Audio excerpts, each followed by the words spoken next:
आपने अपनी कथा में बताया जब देवराज इंद्र ने धर्मिष्ठ ऋषि शिलाद को स्वर्गलोक में जाने से रोक दिया तो उन्होंने अपने तप से एक नवीन स्वर्गलोक की रचना करनी आरंभ कर दी। तो क्या वे उस कार्य में सफल हो गए? अपनी संपूर्ण आयु विकार रहित जीवन व्यतीत करने और निस्वार्थ भाव से प्रभु की भक्ति और पुण्य कर्म करने के कारण ऋषि शिलाद के तप आरंभ करते ही उनकी प्रचंड तपोशक्ति जागृत हुई, जिसके प्रताप से वो अपने लिए एक नवीन स्वर्गलोक निर्माण करने के लिए प्रतिबद्ध थे।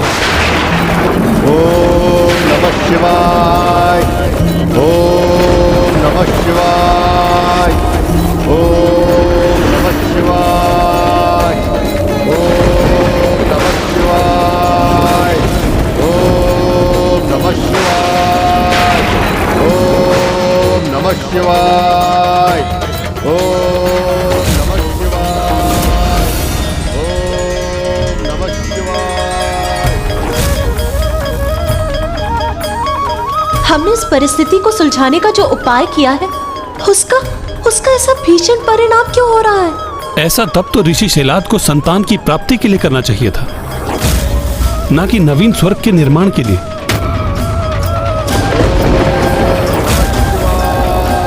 इसी का विचार तो मुझे भी चकित और चिंतित कर रहा है देवी पार्वती। ऋषि शिलाद अपने संपूर्ण जीवन में किसी भी मनोविकार से प्रभावित नहीं हुए हैं, किंतु अब ये क्रोधवश अपने पर नियंत्रण ना रखकर वो इस अत्यंत विनाशकारी निर्णय पर क्यों अड़े हैं? कहीं अपने क्रोध के आवेश में ऋषि शिलाद अपनी तपोशक्ति का हास न कर ले, जो उन्होंने वर्षों के सात्विक जीवन एवं प्रभु की भक्ति से अर्जित की है। कहीं इस कारण वो महादेव के अवतार को पुत्र रूप में पाने की योग्यता न खो दे। यदि ऐसा हुआ तो प्रभु महादेव कभी अपने एकाकीपन से बाहर नहीं आ पाएंगे।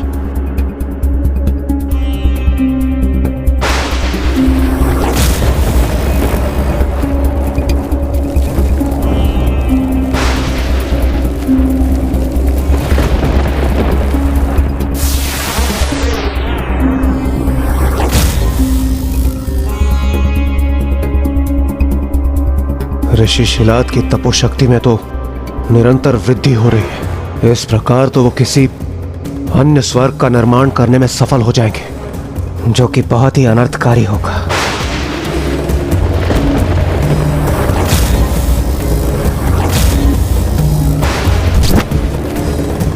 इस समस्या के समाधान हेतु मुझे देवराज इंद्र को कुछ स्मरण कराकर उन्हें ही क्रियाशील करना होगा।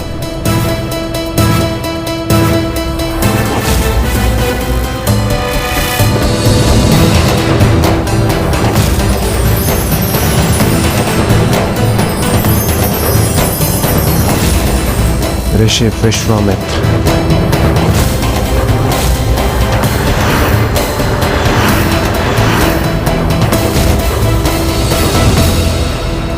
हाँ देवगण, ऋषि विश्वामित्र, यहां जो घटित हो रहा है उसका कैसा भीषण परिणाम हो सकता है, ये उनसे अधिक किसी और को ज्ञात नहीं हो सकता। जो अनर्थकारी निर्णय ऋषि शिलाद ने लिया है उसे परिवर्तित करने में केवल वो ही हमारी सहायता कर सकते हैं। किंतु इंद्रदेव, हमें सर्वथा सावधान रहना होगा, क्योंकि ऋषि विश्वामित्र अपने क्रोध के कारण पूरे जगत में विख्यात है। कहीं हमारी सहायता का अनुरोध हमारे लिए कोई नवीन विपत्ति न उत्पन्न कर दे।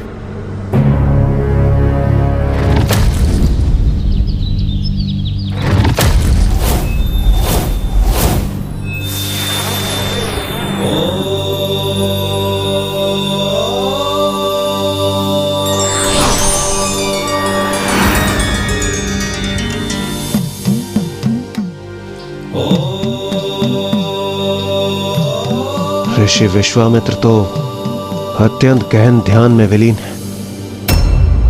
यदि उनके ध्यान से जागृत होने में अधिक समय व्यतीत हो गया और इस अवधि में ऋषि शिलाद का तप अपने चरम पर पहुंच जाए और वो किसी अन्य स्वर्ग का निर्माण करने में सफल हो जाए, तो बहुत बड़ा अनर्थ हो सकता है।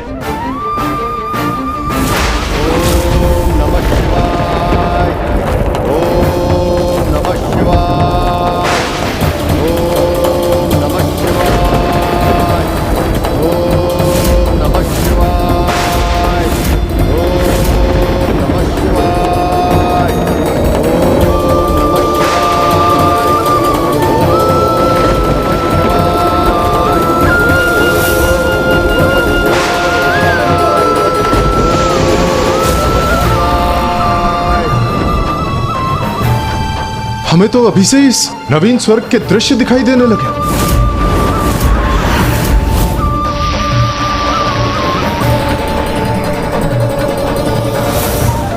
अर्थात किसी भी क्षण ऋषि शिलाद अपने तपोबल से उस नवीन स्वर्ग के निर्माण की प्रक्रिया को आरंभ करने में समर्थ हो जाएंगे। अब तो केवल इंद्रदेव और ऋषि विश्वामित्र ही इस अनर्थ को रोकने में हमारी सहायता कर सकते हैं।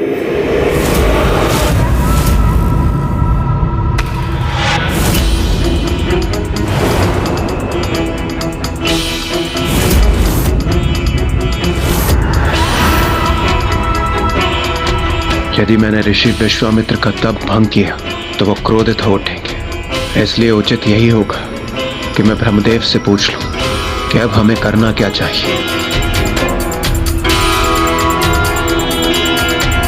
देवराज, प्रणाम ऋषिवर। ऋषिवर, मैं तो यहां इसलिए आया था कि मुझे ज्ञात है।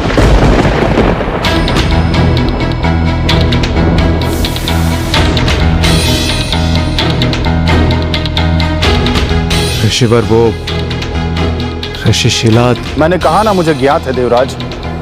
आप यहां क्यों आए हैं?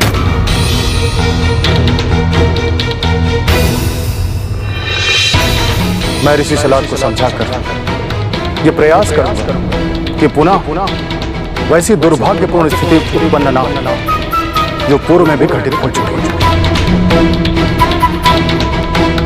धन्यवाद ऋषिवर।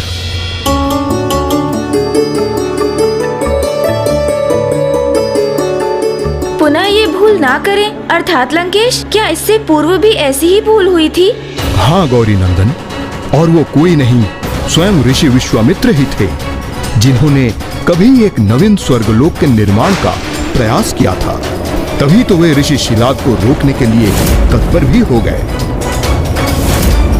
ओम नमः शिवाय, ओम नमः शिवाय, ओम नमः शिवाय, ओम नमः शिवाय, ओम नमः शिवाय, ओम नमः शिवाय, ओम नमः शिवाय, ओम नमः शिवाय, ओम नमः शिवाय, ओम नमः शिवाय, ओम नमः शिवाय, ओम नमः शिवाय, ओम नमः शिवाय, ओम नमः शिवाय, ओम नमः शिवाय, ओम नमः शिवाय, ओम नमः शिवाय, ओम नमः शिवाय, ओम नमः शिवाय, ओम नमः शिवाय। ऋषि शिलाद ने तो नवीन स्वर्ग के निर्माण की प्रक्रिया आरंभ भी कर दी है। अब तो केवल हम आशा ही कर सकते हैं। जिस प्रक्रिया का आरंभ ऋषि शिलाद ने किया है उसे ऋषि विश्वामित्र अंत तक पहुंचने नहीं देंगे। ओम नमः शिवाय, ओम नमः शिवाय, ओम नमः शिवाय, ओम नमः शिवाय, ओम नमः शिवाय, ओम नमः शिवाय, ओम नमः शिवाय, ओम नमः शिवाय, ओम नमः शिवाय। ऋषिवर, जो आप कर रहे हैं उसे रोक दीजिए। ओम नमः शिवाय, ओम नमः शिवाय। आप तो वो महान ऋषि हैं जिन्होंने आज तक अपना विवेक नहीं खोया, किसी मनोविकार को अपने स्पर्श तक नहीं होने दिया। फिर इस क्रोध रूपी मनोविकार से क्यों प्रभावित हो रहे हैं? मेरा आपसे अनुरोध है कि आपने आज तक जो कुछ भी अर्जित किया है उसे इस तरह से व्यर्थ न गवाएं। ओम नमः शिवाय,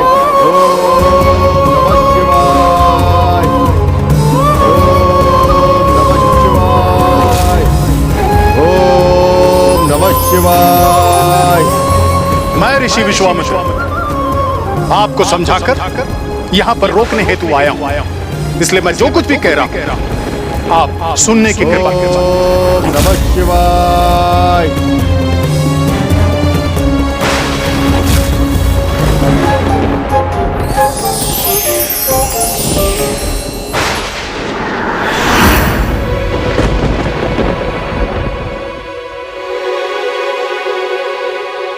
ऋषि विश्वामित्र, आप यहां?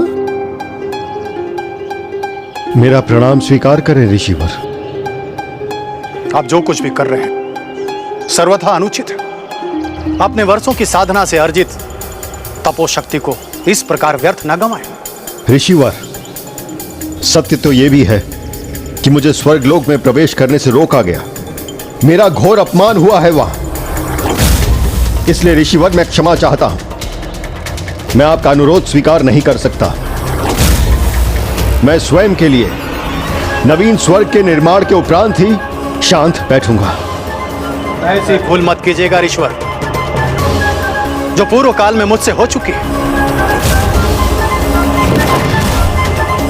मैंने अपने क्रोध को अपने प्रतिष्ठा का आधार बनाकर स्वर्ग ही नहीं संपूर्ण सृष्टि की प्रतिसृष्टि का निर्माण कर दिया था, और अपने इस भूल के कारण संपूर्ण सृष्टि को संकट में डाल दिया था। ऋषि विश्वामित्र ने सृष्टि की प्रति सृष्टि का निर्माण किया, किंतु वो ऐसा करने पर क्यों प्रेरित हुए लंकेश? क्योंकि इक्ष्वाकु वंश के राजा सत्यव्रत को विश्वास था कि उनके द्वारा धर्म संगत जीवन व्यतीत करने के कारण वो स्वशरीर स्वर्ग में प्रवेश करने, अपनी कामना को पूर्ण करने के अधिकारी थे। इसलिए अपने पुत्र हरिश्चंद्र को अयोध्या के राजा घोषित करने के उपरांत वो अपनी इस इच्छा को पूर्ण करने हेतु सूर्यवंश के कुलगुरु ऋषि वशिष्ठ के समक्ष प्रस्तुत हुए। किंतु उनकी ये इच्छा सुन के सब स्तब्ध रह गए। ये क्या कह रहे हैं आप? पुत्र शक्ति, शांत रहो और अपनी पूजा संपन्न करो। राजन के साथ संवाद कर उन्हें अनुचित और उचित का भेद मैं समझा दूंगा।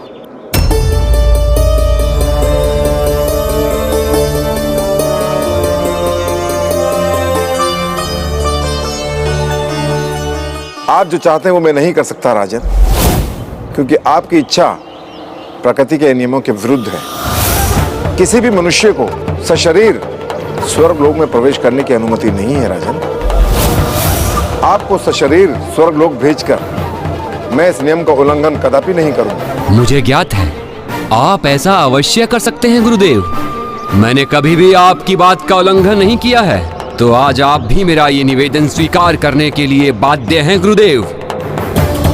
संपूर्ण जीवन मैंने सत्कर्म किए हैं और ये अधिकार अर्जित किया है, इसीलिए आज मैं आपका कोई भी अन्य उत्तर नहीं सुनूंगा। और जो मैं कह रहा हूं वो तो आपको अवश्य ही करना होगा। क्षमा कीजिए पिताश्री, किंतु प्रतीत होता है राजन अपनी मर्यादा भूल चुके हैं। अपनी लालसा पूर्ण करने के लिए अपने ही गुरु का अपमान कर रहे हैं। कि ये अपमान कैसा ऋषिपुत्र? मैंने अपना राजपथ स्वेच्छा से अवश्य त्याग किया है, किंतु अभी भी मैं एक राजा का पिता हूँ। इसीलिए मेरे गुरु और प्रजा होने के नाते आपके पिता के लिए अनिवार्य है कि वो मेरे आदेश का पालन करें। आदेश?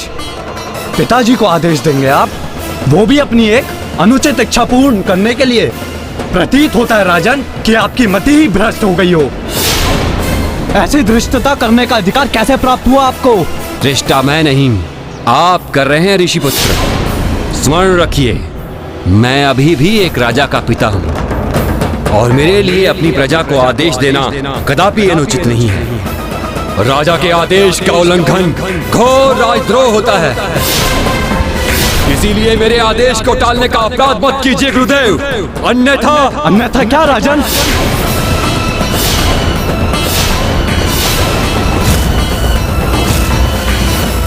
इसके पूर्व की आप ही कुछ करें, मैं ही आपको शापित कर दूंगा। और इस दुस्साहस के उपरांत आज आप अपना स्वर्ग जाने का अधिकार तो खो ही चुके हैं। और मेरे श्राप के प्रभाव से आप विकृत हो जाएंगे। आपको त्रिशंकु पुकारा जाएगा और आपको ना ही अपने गृह में स्थान प्राप्त होगा ना बाहर, और आप अपना शेष जीवन इसी प्रकार अपने इस भयंकर रूप में यहाँ वहाँ भटकने पे विवश हो जाएंगे।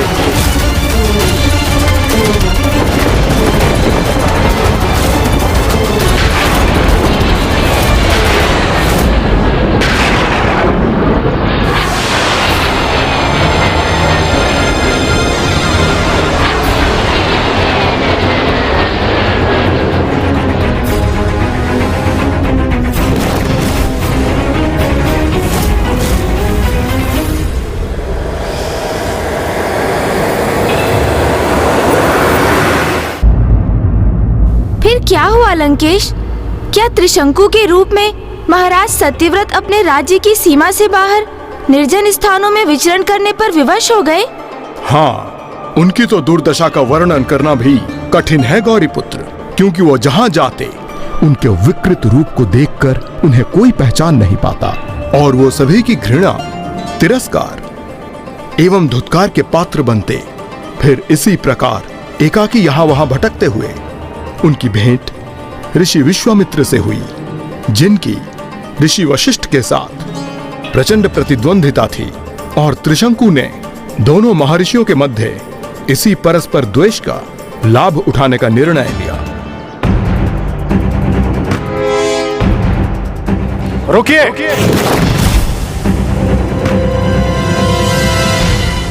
मेरे अनुमति के बिना यहाँ प्रवेश करने का दुस्साहस कदापि मत करना। प्रणाम ऋषिवर। प्रतीत होता है कि आप भी मुझे इस रूप में पहचानने में असमर्थ रहे हैं।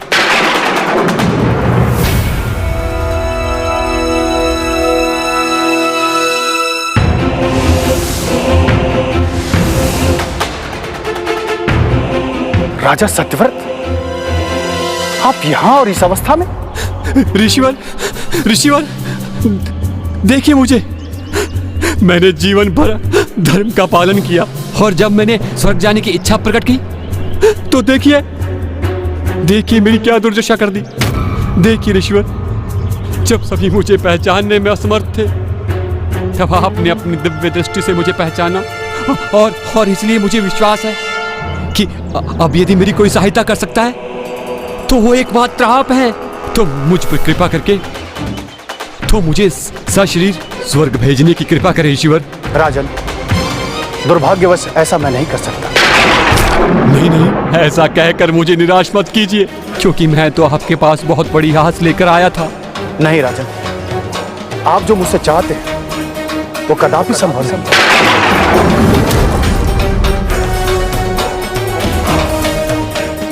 उचित है ऋषिवर, अब मेरे पास कोई उपाय शेष नहीं है। मैं तो यहाँ इसलिए आया था कि जो ऋषि वशिष्ठ के आश्रम में ना हो सका वो आप अवश्य कर देंगे, वो आप अवश्य कर देंगे।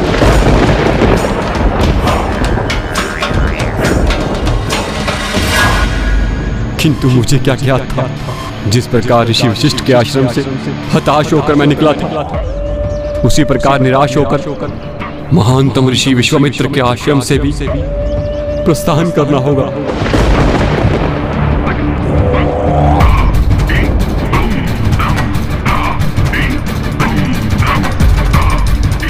रुकिए राजन,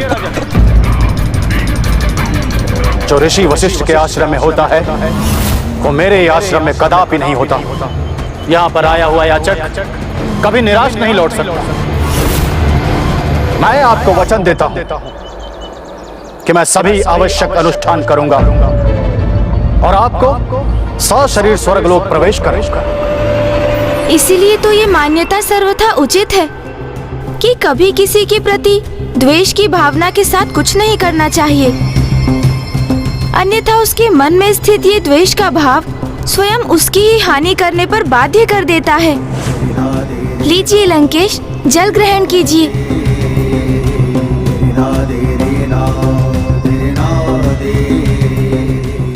गौरीपुत्र, मेरा साथ पाकर आप भी प्रभु के प्रत्येक अवतारों की प्रत्येक कथा के पीछे छिपे शेष संदेश को समझने में समर्थ हो गए हैं। अवश्य लंकेश, स्वयं की भूल से तो सभी सीखते हैं, किंतु बुद्धिमानी तो इसमें है कि हम दूसरों की ही भूलों से सीख प्राप्त कर अपने जीवन को उनसे सुरक्षित रखें। ऋषि विश्वामित्र भी यही चाहते थे कि ऋषि शिलाद उनकी भूल की कथा सुनकर अपनी भावी भूल से सुरक्षित हो जाएं।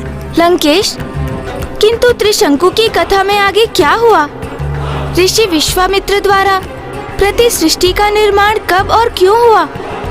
ऋषि विश्वामित्र ने एक यज्ञ आरंभ किया, जिससे उत्पन्न शक्तियों के प्रभाव से भूतपूर्व राजा सत्यव्रत त्रिशंकु के रूप में स्वर्ग की ओर उठने लगे। ओम अर्धगाय महावीर्यं चंद्रदीप्तमर्दनं सिंहकागर्भसम्भूतं तराहुं नमाम्यहं कालाय नमः। ओम ऐं ह्रीं हनुमते श्री रामदूताय नमः। ओम ऐं ह्रीं हनुमते श्री रामदूताय नमः। ओम ऐं ह्रीं हनुमते ओम ऐं ह्रीं हनुमते श्री रामदूताय नमः। ओम अर्धगाय महावीर्यं चंद्रदीप्तमर्दनं सिंहकागर्भसम्भूतं तराहुं नमाम्यहं कालाय नमः। ओम ऐं ह्रीं हनुमते श्री रामदूताय नमः। ओम ऐं ह्रीं हनुमते श्री रामदूताय नमः। ओम ऐं ह्रीं हनुमते श्री रामदूताय नमः। ओम अर्धगाय महावीर्यं चंद्रदीप्तमर्दनं सिंहकागर्भसम्भूतं तराहुं नमाम्यहं कालाय नमः। ओम ह्रीं हनुमते श्री रामदूताय नमः। ओम ऐं ह्रीं हनुमते श्री रामदूताय नमः। ओम ऐं ह्रीं हनुमते श्री रामदूताय नमः।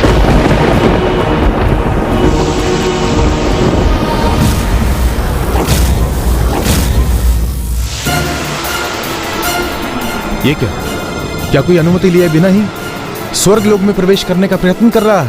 नहीं वायुदेव, यह अवश्य किसी की तपोशक्ति से उत्पन्न कोई प्रवेश द्वार है, जिसके माध्यम से कोई स्वर्ग के भीतर आने का प्रयास कर रहा है।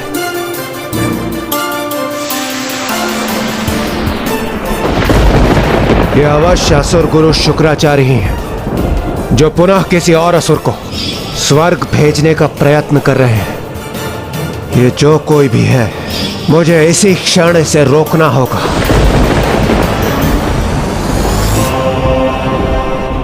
और इस प्रकार देवराज इंद्र सहित सभी देवगण त्रिशंकु को स्वर्गलोक में प्रवेश करने से रोकने के लिए तत्पर हो गए। अब जहां एक ओर समस्त देवगण किसी भी प्रकार से त्रिशंकु को रोकने के प्रयास में थे, तो वहीं दूसरी ओर ऋषि विश्वामित्र किसी भी दशा में त्रिशंकु को स्वर्गलोक भेजने के लिए अडिग थे। और फिर इसी द्वंद्व के परिणाम स्वरूप त्रिशंकु मध्य में ही स्थित होकर अधर में ही उलझ गए, जिससे वो कभी ऊपर जाए तो कभी नीचे चले आते।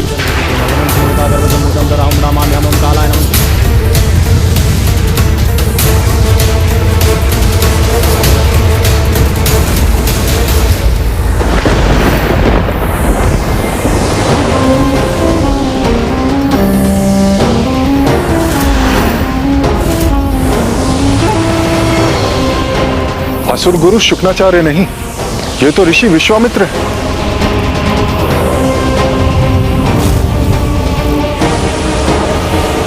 ओम ऐं ह्रीं हनुमते श्री रामदूताय नमः। ओम ऐं ह्रीं हनुमते श्री रामदूताय नमः। ओम ऐं ह्रीं हनुमते श्री रामदूताय नमः।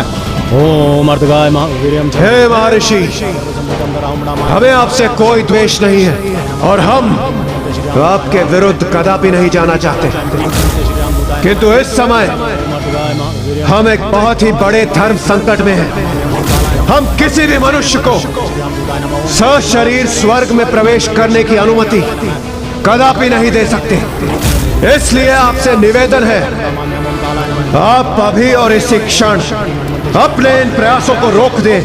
देवराज इंद्र, मैंने त्रिशंकु को वचन दिया है कि ऋषि वशिष्ठ के समान उसे अपने आश्रम से निराश नहीं लौटने दूंगा।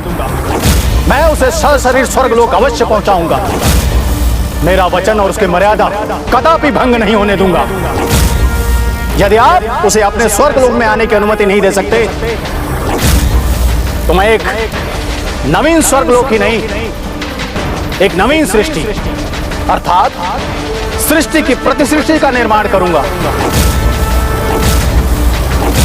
जिस पर उसी का एक छत्र राज्य होगा, जिस पर उसी का एक छत्र राज्य होगा। ओम ऐं ह्रीं हनुमते श्री रामदूताय नमः। ओम ऐं ह्रीं हनुमते श्री रामदूताय नमः। मेरे लिए एक प्रति सृष्टि का ही निर्माण करेंगे ऋषि विश्वामित्र। ओम ऐं ह्रीं हनुमते श्री रामदूताय नमः। ओम ऐं ह्रीं हनुमते श्री रामदूताय नमः ओम ऐं ह्रीं हनुमते श्री रामदूताय नमः ओम अर्धगाय महावीर्यं चंद्रदीप्तमर्दनं सिंहकागर्भसम्भूतं धरां प्रणमाम्यहम् ओम कालाय नमः ओम ऐं ह्रीं हनुमते श्री रामदूताय नमः ओम ऐं ह्रीं हनुमते श्री रामदूताय नमः ओम अर्धगाय महावीर्यं चंद्रदीप्तमर्दनं धरां प्रणमाम्यहम् ओम कालाय नमः ओम ऐं ह्रीं हनुमते श्री रामदूताय नमः ओम ऐं ह्रीं हनुमते श्री ऋषि विश्वामित्र ये कैसा नाटक कर रहे हैं? ये तो एक अन्य सृष्टि का निर्माण कर रहा है जो सर्वथा अनुचित है।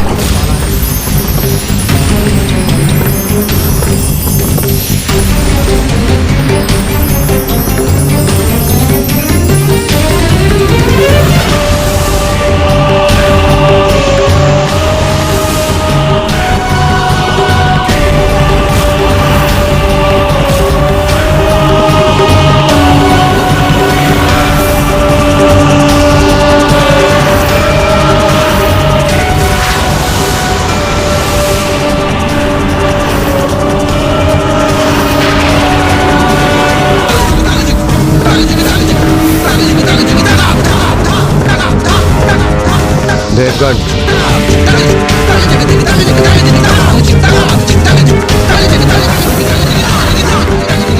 इस प्रकार तो बहुत बड़ा असंतुलन उत्पन्न हो जाएगा।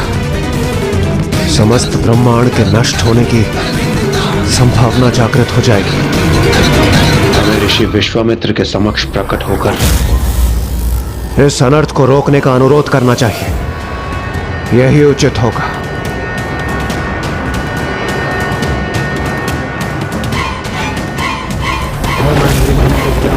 ओम ऐं ह्रीं हनुमते श्री रामदूताय नमः ओम ऐं ह्रीं हनुमते ओम ऐं ह्रीं हनुमते श्री रामदूताय नमः ओम अर्धगाय महावीर्यं चंद्रदीप्तमर्दनं सिंहकागर्भसम्भूतं धरां प्रणमाम्यहम् ओम कालाय नमः ओम ऐं ह्रीं हनुमते श्री रामदूताय नमः ओम ऐं ह्रीं हनुमते श्री रामदूताय नमः ओम अर्धगाय महावीर्यं चंद्रदीप्तमर्दनं सिंहकागर्भसम्भूतं। हे ऋषिवर, हे धर्मात्मा, हमारे समस्त दोषों को क्षमा कर दीजिए और इस अनर्थ को होने से रोक दीजिए। ऋषिवर, हमारा आपसे कोई विरोध नहीं। हम तो त्रिशंकु को सशरीर स्वर्ग में प्रवेश करने से केवल इसलिए रोक रहे थे क्योंकि वो धर्म विपरीत होने के साथ साथ उसका स्वर्ग में प्रवेश करना सृष्टि के नियमों के विपरीत होगा। अपने वचन पे अडिग रहना मेरा कर्तव्य है। मैं अपने वचन से कभी पीछे नहीं हटता और ना ही कभी हटूंगा। ऋषिवर, भला ऐसा कोई भी कार्य आप कैसे कर सकते हैं जिसका आधार ही धर्म का विरोध हो? हे ऋषिवर, किसी भी मनुष्य का सशरीर स्वर्ग लोक में प्रवेश करना तो सर्वथा अप्राकृतिक है। इसलिए प्रकृति के विरुद्ध कुछ न हो, वही प्रयास कर रहे थे हम। ऋषिवर, प्रति सृष्टि का निर्माण वास्तविक सृष्टि के लिए महासंकट उत्पन्न कर देगा। आप अपने हट पर स्थिर रहने के लिए समस्त सृष्टि को नष्ट करने की संभावना प्रकट मत कीजिए ऋषिवर।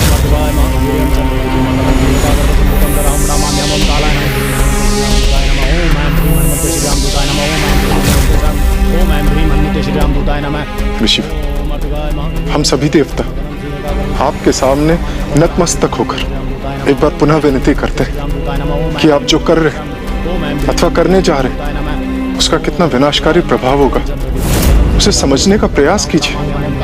अपने तपोबल को ऐसे सृष्टि के नियमों का उल्लंघन करने में व्यर्थ मत कीजिए।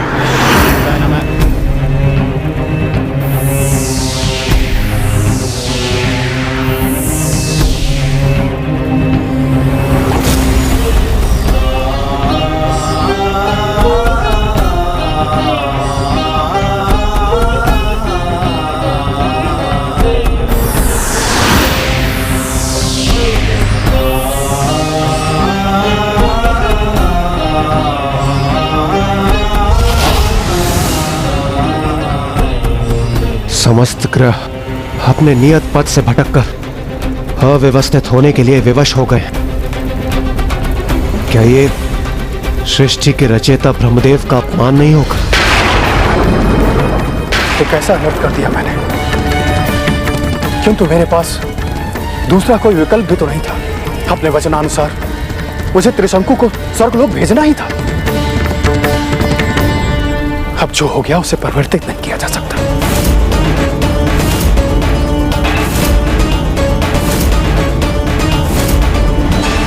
उस भूल को सुधारा नहीं जा सका था।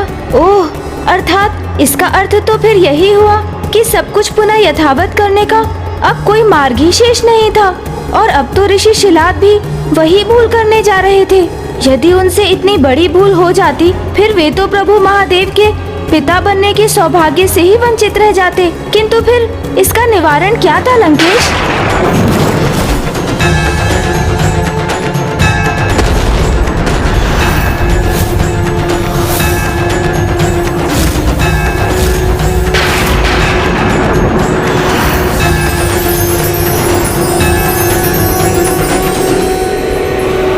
व्यक्तिगत द्वेष के कारण मनुष्य अपने प्रतिद्वंदी को पराजित करने के क्रम में सदैव ऐसी भूल कर जाता है जो बाद में पश्चाताप का कारण बन जाता है।